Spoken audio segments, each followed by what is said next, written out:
Hello friends, स्वागत है अपनी प्रज्ञा नोट्स एंड क्लासेस में।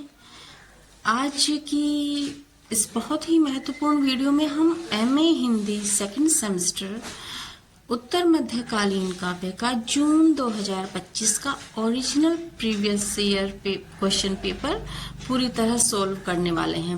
वैसे तो ये क्वेश्चन पेपर माँ शाकुंभरी यूनिवर्सिटी सहारनपुर का है, लेकिन जिन भी स्टूडेंट्स के सिलेबस में उत्तर मध्यकालीन काव्य है उनके लिए भी ये समान रूप से उपयोगी है।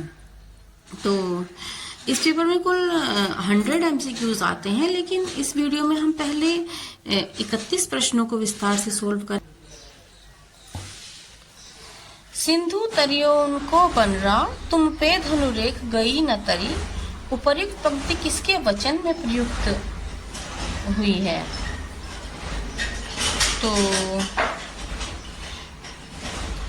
ये पंक्ति वैसे तो अंगद के वचन में प्रयुक्त हुई है, लेकिन कहीं कहीं मंदोदरी का भी मिलता है, तो ये उत्तर कंफर्म कर लेंगे। बाकी अगर किसी वैसे तो अधिकतम प्रयास किया गया है सटीक क्वेश्चन के सटीक आंसर प्राप्त करने का, लेकिन अगर फिर भी कहीं पे कोई विरोध होता है तो कमेंट बॉक्स में जरूर बताएं। शिवभूषण का मंगलाचरण किसकी स्तुति से किया गया है? तो शिवभूषण का मंगलाचरण गणेश जी की स्तुति से किया गया है।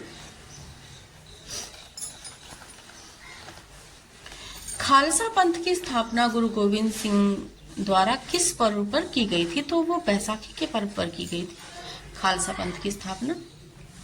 रीतिकाल के सर्वप्रथम आचार्य कौन माने जाते हैं? तो रीतिकाल के सर्वप्रथम आचार्य थे कवि केशव। उत्तर हो जाएगा हमारा बी। केशव मूलतः किस भाषा के कवि थे? तो केशव जो थे वो ब्रज भाषा के कवि थे। रामचंद्रिका की रचना पांडित्य प्रदर्शन के लिए हुई है, और मैं ये दृढ़ता से कहता हूँ कि हिंदी संसार में कोई प्रबंध काव्य इतना पांडित्यपूर्ण नहीं है, क्योंकि उसमें बहुत सारे अलंकारों का प्रयोग किया गया था जो कवि केशव है उनके द्वारा। तो ये कथन इनके विषय में कहा था आचार्य रामचंद्र शुक्ल ने। प्रश्न नंबर 24 है, मतीराम द्वारा लिखित किस ग्रंथ में श्रृंगार रस और नायिका भेद पर लिखा गया है? तो मतीराम जी का वो ग्रंथ है फूल मंजरी। किशोरीलाल गुप्त द्वारा संपादित गिरिधर कविराय ग्रंथावली में कुंडलियां हैं। कुंडलियों की संख्या पूछी गई है, तो 200 से अधिक, 300 से अधिक, 400 से अधिक या 500 से अधिक। तो किशोरीलाल गुप्त द्वारा संपादित जो गिरधर कविराय ग्रंथावली है उसमें 300 से अधिक कुंडलियां हैं, तो उत्तर हो जाएगा हमारा बी। कुंडलियां किनके संयोग से बना छंद है? तो कुंडलियां जो हैं वो दोहा और रोला के संयोग से बनती है, बनने वाला छंद है।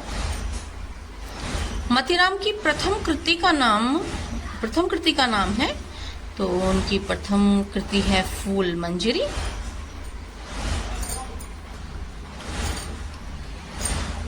अट्ठाईसवें प्रश्न पर पहुंच चुके हैं। रीतिकाल की विशेषता पूछी है। रीतिकाल की मुख्य विशेषता है श्रृंगार चित्रण, ब्रज भाषा का उत्कर्ष, लक्षण ग्रंथों की रचना, उपर्युक्त सभी। तो ये जितनी भी विशेषताएं हैं रीतिकाल के काव्य में, ये सारी विशेषताएं थी, तो हमारा उत्तर हो जाएगा डी, उपर्युक्त सभी। उपर्युक्त सभी।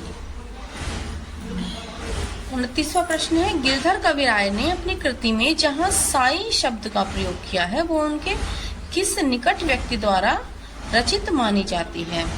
तो गिरधर कविराय के विषय में कहा जाता है कि इनकी कृति में बहुत सारी जो रचनाएं थी वो इनकी पत्नी के द्वारा भी की गई थी।